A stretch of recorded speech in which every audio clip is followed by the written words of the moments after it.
श्री कृष्ण जन्मस्थान शाही ईदगाह की जमीन का मामला मथुरा न्यायालय में लंबित है, जिसे लेकर श्री कृष्ण जन्मभूमि मुक्ति आंदोलन समिति के पदाधिकारियों ने शाही ईदगाह में 5 बार नमाज अता करने पर विरोध जाहिर किया है। श्री कृष्ण जन्मभूमि मुक्ति आंदोलन समिति के लोगों ने जिलाधिकारी के नाम एक शिकायती पत्र देकर कहा कि शाही ईदगाह जमीन विवाद का मामला न्यायालय में लंबित है, लेकिन शाही ईदगाह में पहले 1 बार नमाज अता होती थी, अब 5 बार नमाज अता की जा रही है, जिसका हम विरोध करते हैं। सुनिए इस मामले पर शिकायतकर्ताओं ने क्या कहा। कुछ जिलाधिकारी कार्यालय पर अपनी शिकायत लेकर आए साधु संत और संभ्रांत लोग हैं ये मथुरा के। हम इनसे पूछना चाहेंगे कि जिलाधिकारी कार्यालय पर क्या शिकायत है इनकी, किस शिकायत को लेकर आए हैं। महाराज जी, क्या शिकायत को लेकर आप डीएम कार्यालय पर आए हैं? हम लोग श्री कृष्ण जन्म मुक्ति आंदोलन की तरफ से आए हैं और माननीय डीएम साहब के पास आए थे, परंतु डीएम साहब की अनुपस्थिति की वजह से हमने सिटी मजिस्ट्रेट जी को, जवाहर श्रीवास्तव जी को हमने दिया पत्र इस उपलक्ष्य पे कि ईदगाह में, शाही ईदगाह जो है, जहाँ पे प्रत्येक दिन नमाज पढ़ी जा रही, 5 नमाज पढ़ी जा रही, जबकि वो किसी एक समय वो एक ही नमाज पढ़ी जाती थी। जब से ये कार्य हुआ है, कोर्ट केस में आया है, तब से उन्होंने इस प्रथा को ज़्यादा करके बढ़ा दिया गया है। तो इसके लिए रोकने के लिए हम लोग यहाँ पर एक प्रार्थना पत्र क्या मांग आप लोग कर रहे हैं इस प्रार्थना पत्र के माध्यम से?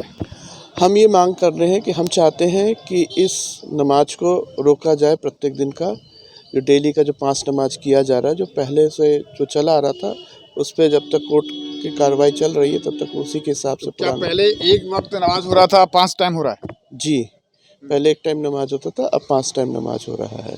तो आप मांग करते हैं कि जो पहले जिस तरीके से हो रहा था नहीं होना चाहिए, यथावत रहना चाहिए जब तक माननीय कोर्ट अपना विचार व्यक्त नहीं करती तब तक के लिए।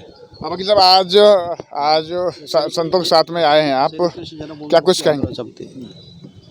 ये श्री कृष्ण जन्मभूमि मुक्ति आंदोलन समिति का एक प्रतिनिधि मंडल आज डीएम साहब से मिलने के लिए आया था और इसमें विशेष रूप से श्री कृष्ण जन्मभूमि का जो प्रकरण माननीय न्यायालय में चल रहा है उसी के संदर्भ में आए थे हम लोग, लेकिन आज डीएम साहब नहीं मिल पाए, तो हमने सिटी मजिस्ट्रेट जवाहर श्रीवास्तव जी से मुलाकात की और उनको अपना ज्ञापन दिया है। और उसमें हमने विशेष रूप से ये मांग की है कि केस नंबर 517 सन 1928 में ये डिसाइड कर दिया गया कि ये प्रॉपर्टी 13.37 एकड़ खसरा नंबर 825 की श्री कृष्ण जन्मभूमि की ट्रस्ट की है, हिंदुओं की है। तो यहाँ पर इस क्षेत्र में कोई नमाज पढ़ने का कोई प्रावधान नहीं है। तो ये लोग जान करके वहाँ पहले कोई नमाज नहीं पढ़ी जाती थी, लेकिन अब जान करके 5 वक्त की नमाज ये लोग पढ़ रहे हैं, जो गलत है। और ये एक सौहार्द को बिगाड़ना चाहते हैं। जब माननीय न्यायालय में केस लंबित है, विचाराधीन है, चल रहा है, माननीय न्यायालय इसमें आदेश पारित करेगा, उसके हिसाब से इसमें डिसाइड हो जाएगा। तो ये एक तरह से गलत है और इसमें नमाज नहीं पढ़नी चाहिए। नमाज को रोकवाने के लिए हमने डीएम साहब को सिटी मजिस्ट्रेट साहब के माध्यम से ज्ञापन दिया है। क्या कुछ कहेंगे महाराज जी? श्री हरदास, जय बिहार जी की राधे राधे। श्री हरदास, जय हो भैया, श्री हरदास।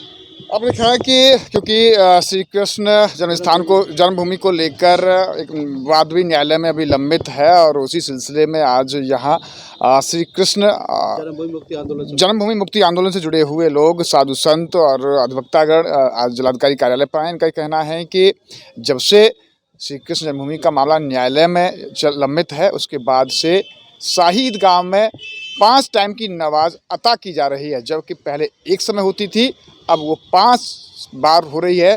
तो इन्होंने एक शिकायती पत्र जिलाधिकारी का नाम दिया है और उसमें ये मांग की है कि पूर्व की तरह ही उसमें नमाज अब होनी चाहिए, जब तक कि कोई न्यायालय का फैसला उसमें नहीं आता है। अब देखें कि इनके शिकायती पत्र पर क्या अमल हो पाता है। बहरहाल जिलाधिकारी के नाम इन्होंने एक शिकायती पत्र शाही ईदगाह नमाज अता करने के मामले में दिया है। न्यूज़ पर्सन गोपाल जग्गा के साथ गोविंद भारद्वाज।